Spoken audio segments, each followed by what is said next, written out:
भगवान शिव की कई ऐसी रहस्यमय गुफाएं हैं जिनमें अगर कोई गया वो इन गुफाओं से वापस लौट के कभी नहीं आ पाया।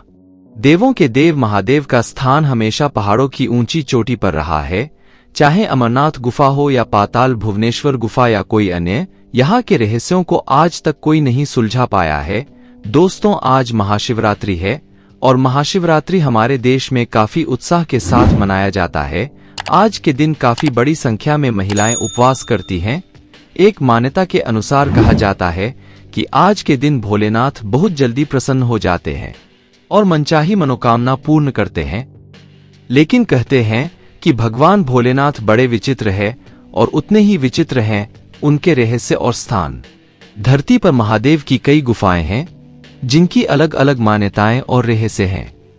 हैरानी की बात यह है कि इन गुफाओं से जुड़े रहस्यों को आज तक खुद वैज्ञानिक भी नहीं सुलझा पाए। लेकिन भगवान शिव की ये गुफाएं अपने अंदर पौराणिक इतिहास और प्राकृतिक सुंदरता संजोए हुए हैं। आइए जानते हैं भगवान शिव की उन 5 गुफाओं के बारे में जिनका रहस्य आपको हैरान कर देगा। तो सबसे पहले बात करते हैं अमरनाथ गुफा की, जहां भगवान शिव बाबा बर्फानी के रूप में विराजमान है। यह सबसे रहस्यमय गुफाओं में से है। हर साल यहां बर्फ के आकार में शिवलिंग बनती है। मान्यता है कि इस गुफा में भगवान शिव ने माता पार्वती को अमर होने की कथा सुनाई थी। गुफा की सबसे हैरान करने वाली बात यह है कि यहां बना शिवलिंग ठोस बर्फ से बना है, जबकि नीचे फैली बर्फ बहुत नरम होती है। अमरनाथ यात्रा या अमरनाथ गुफा की बात आती है तो गुफा में मौजूद एक कबूतर जोड़े का जिक्र जरूर होता है। लेकिन क्या आप जानते हैं कि आखिर इस गुफा में यह जोड़ा हमेशा क्यों बैठा रहता है? आइए जानते हैं इसके पीछे छिपे रहस्य के बारे में।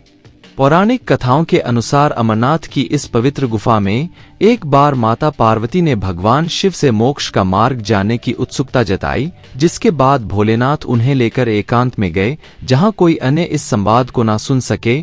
जब भगवान शिव यह अमृत ज्ञान माता पार्वती को सुना रहे थे तो उस समय वहां एक कबूतर का जोड़ा उसी गुफा में मौजूद था। उस जोड़े ने भी मोक्ष के मार्ग से जुड़ी वह कथा सुन ली। कहते हैं कि इस कथा को सुनने के बाद यह कबूतर का जोड़ा अमर हो गया और आज तक इस गुफा में वही कबूतर का जोड़ा मौजूद है। उससे भी आश्चर्य की बात यह है कि अमरनाथ गुफा में या उसके आसपास ऑक्सीजन की कमी है, बावजूद इसके यह कबूतर वहां रहते हैं।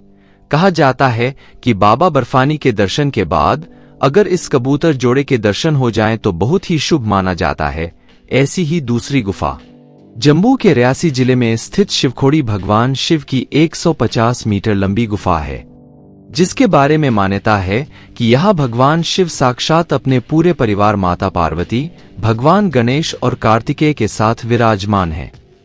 मान्यता है कि शिवखोड़ी के दूसरे छोर पर अमरनाथ की गुफा है। इस गुफा की लंबाई 150 मीटर है। शिवखोड़ी के बारे में भी कहा जाता है कि इस गुफा में भगवान शिव के दर्शन करने के बाद जो भी व्यक्ति गुफा में आगे गया वह कभी लौटकर नहीं आया है। तीसरी पाताल भुवनेश्वर गुफा। पाताल भुवनेश्वर गुफा की खोज कलयुग में सबसे पहले आदि शंकराचार्य ने 8वीं सदी में की थी। इस गुफा में नागों के राजा के अवशेष आज भी मिलते हैं। यहाँ भगवान शिव के साथ अन्य सभी देवी देवताओं के दर्शन करने से सौभाग्य प्राप्त होता है। इस गुफा में आपको भगवान शिव के साथ साथ चारों धामों के दर्शन हो जाएंगे। चौथी चित्र तुलार गुफा। छत्तीसगढ़ के बस्तर जिले में मौजूद तुलार गुफा भगवान शिव की बड़ी ऐतिहासिक गुफा है। यह गुफा 3 जिलों की सरहद पर अबूझमाड़ में स्थित है, जिसे लेकर मान्यता है कि यहाँ भगवान शिव की वर्षों पुराना शिवलिंग स्थापित है। प्रकृति पूरे साल यहाँ शिवलिंग का अभिषेक करती रहती है। यहाँ चट्टानों से पानी गिरता रहता है। यहाँ पहुँचना बहुत ही मुश्किल है। महाशिवरात्रि पर हजारों की संख्या में लोग भगवान शिव के दर्शन करने के लिए आते हैं। 5वीं दुर्वासा ऋषि की गुफा। अमरकंटक मध्य प्रदेश के अनूपपुर जिले में भगवान शिव ने जब त्रिपुर नामक राक्षस का वध किया था। यहाँ एक गुफा है जिसे दुर्वासा गुफा के नाम से जाना जाता है। यहाँ दुर्वासा ऋषि की प्रतिमा के साथ साथ उनके आराध्य महादेव का शिवलिंग भी है। इस शिवलिंग की खास बात यह है कि यहाँ बूंद बूंद करके पानी टपकता रहता है। ऐसी मान्यता है कि नर्मदा नदी भगवान शिव का अभिषेक करती रहती है। इस वीडियो में बस इतना ही। मेरी वीडियो अच्छी लगी हो तो लाइक कमेंट शेयर करें और सब्सक्राइब करना ना भूलें। Thank you for watching my video. जय हिंद, वंदे मातरम।